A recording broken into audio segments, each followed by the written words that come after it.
out for Fantasy, so Fantasy choosing to switch over now to dropships, and he really needs to do something to gain an advantage back. I think Flash still has that contain up. Yeah, as we can see, he still has a partial contain at that natural expansion. I think Fantasy by now has managed to start mining at least. Those tanks in the middle of the map, I think, are going to get taken out. So Fantasy knows that he's going to need air to get units to the middle, or to, to have any positive action here, any forward action in this map. And Flash now moving more units towards the contain. I think Flash really just needs to continue choking down on Fantasy, just not letting Fantasy come out of his base, and he'll win this game. Flash with a very strong micro and macro, really. Macro in the late game. Flash just now discovered, so those were the expansions of Fantasy. I actually was not 100% sure they were his expansions, because the colors, unfortunately, are so similar. But that is Flash and, Fantasy's expansions at the lower right, both of those.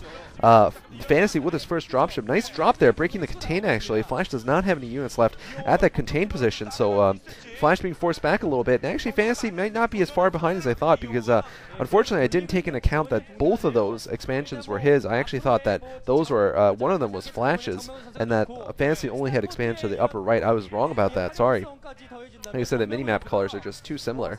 Flash now is going to be bringing a large contingent of tanks to the lower right. He's going to be trying to pick off that those expansions right now. And Flash actually building an engineering bay just to try to stop the command center from landing, but that's not going to be successful. Here comes Flash now moving south. Yeah, Fantasy actually there to receive him. Looks like both have gotten their tanks siege up at exactly the same moment, though. Fantasy has the advantage of that dropship, and Flash, of course, this entire game I don't think has produced any Goliaths. Really, he just has not built Goliaths. He's been going pure tanks pretty much, and he's not going to have anything to deal with those dropships right now, I think.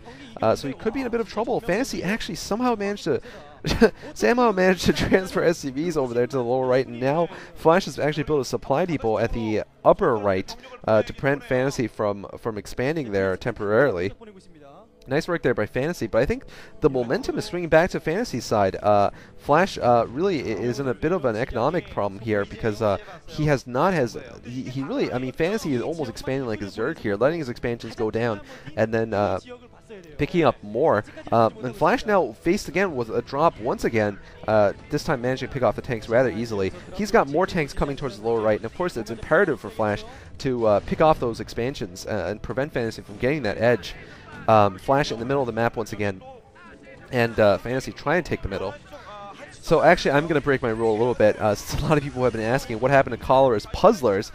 Big battle in the middle, though. Here comes the dropships. Are they going to be able to get the drop in? Flash has Goliaths, but looks like he's not focusing fire on the dropships. Charon boosters, though, for Flash, and get some hits off, but doesn't manage to pick off those dropships. Actually, he is going to pick off one of those dropships. That's actually really big.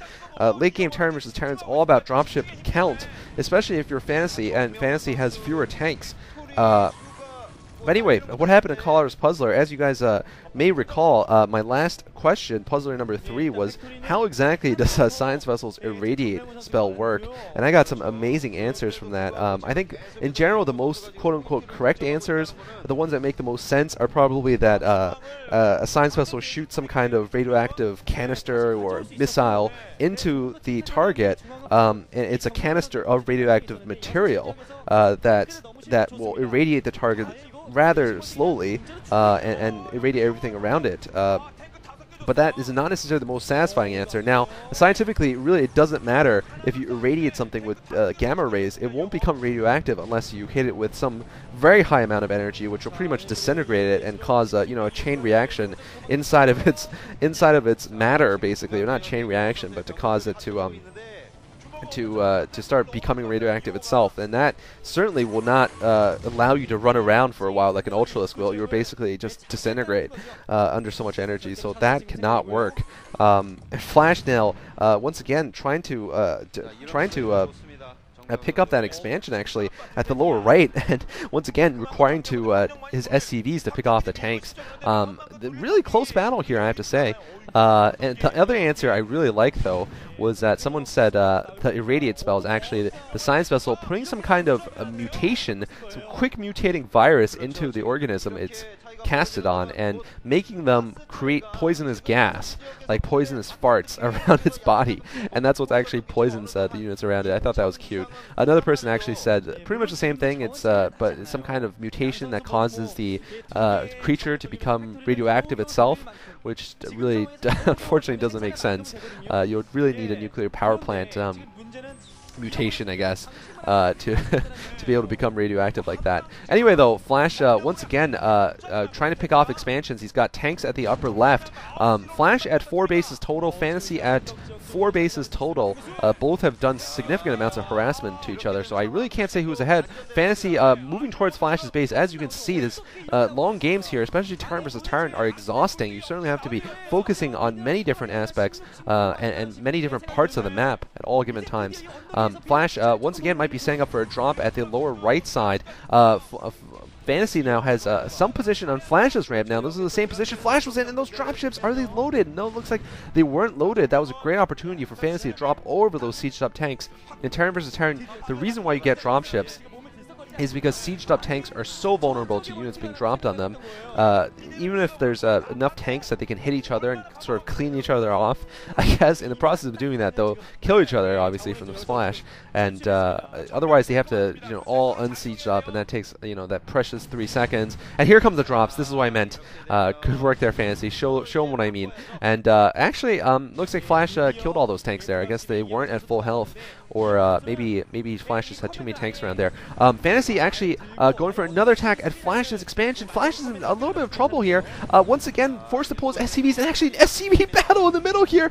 Oh my goodness, that was an SCV battle, I think. I think both sides brought their SCVs into that fray there. Fantasy from his 4 o'clock location, and Flash from his 5 o'clock location, so it was a tank fight and an SCV fight. And it looks like both sides, it's like mutually assured destruction here. Both sides killing each other off. Wow, I have to say. Just absolutely crazy. And Flash GGing, actually. Wow, Flash has GG'd in game 7 here. I think basically he just knew he was economically too far behind.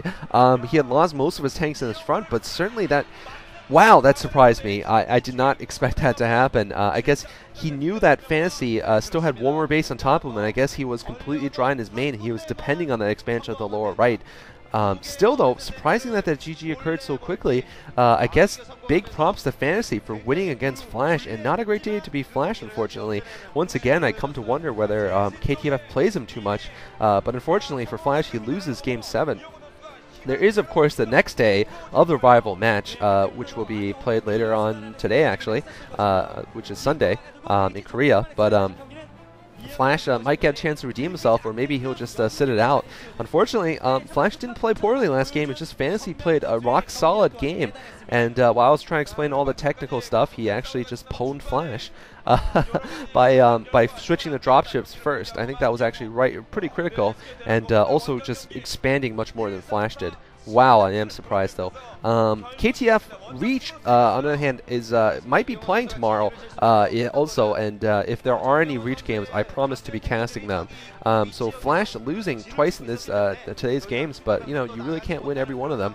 Hope you guys enjoyed, and the next video I do, I think I will present my next puzzler to you guys. But thank you so much for the answers about the science vessel. I really like the radioactive mutation explanation, and in general the radioactive canister explanation. I think they explain it a lot better than just the science vessel throws some radiation on him, because that just doesn't make sense. Alright, hope you guys enjoyed. This is Cholera signing off.